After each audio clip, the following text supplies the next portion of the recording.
Chakan MIDC मध्ये जीवघेणे खड्डे.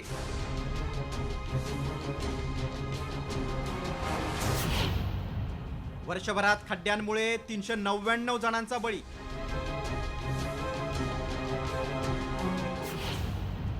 पुण्यातील उद्योगनगरी बनली मृत्यूशय्या.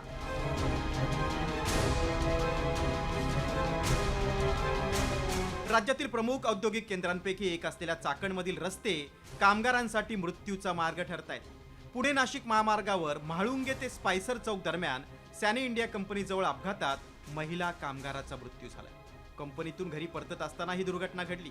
सान्वी पांचाळ असं मृत महिलेचं नाव आहे. त्या स्कोडा कंपनीत सुरक्षा विभागात काम करत होत्या. या अपघातामुळे चाकणमधील खड्ड्यांचा प्रश्न पुन्हा ऐरणीवर आलाय. खड्डे, वाहतूक कोंडी आणि अपुऱ्या सुविधांमुळे चाकणमध्ये एका वर्षात तब्बल 399 जणांचा मृत्यू झाल्याची धक्कादायक माहिती समोर आली. त्यातही दुचाकींचा अपघात होण्याचं प्रमाण जास्त आहे. या गंभीर समस्येकडे MIDC प्रशासनाचं दुर्लक्ष होत असल्याची तक्रार आहे. मला माहिती मिळाली की चाकणमध्ये जे ट्रॅफिक आहे त्या ट्रॅफिकमुळं आणि ट्रॅफिकमध्ये होणाऱ्या ऍक्सिडेंटमुळं तब्बल 399 लोकांना मृत्युमुखी पडलेले आहेत.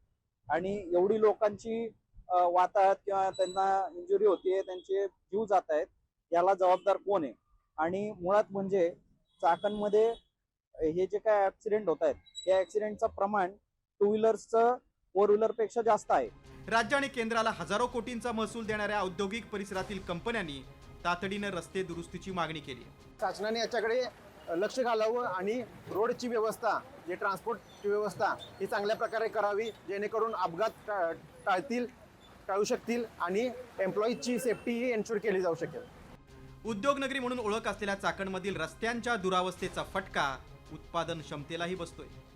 कामगारांच्या आरोग्यावर या खड्ड्यांचा सगळ्यात मोठा इम्पॅक्ट हा प्रचंड होत असतो आणि वाहनांचे नुकसान हे वारंवार मेंटेनन्स हा करावा लागतो. या नुकसानाला कोणीतरी अकाउंटेबिलिटी ही डिफाईन केली पाहिजे.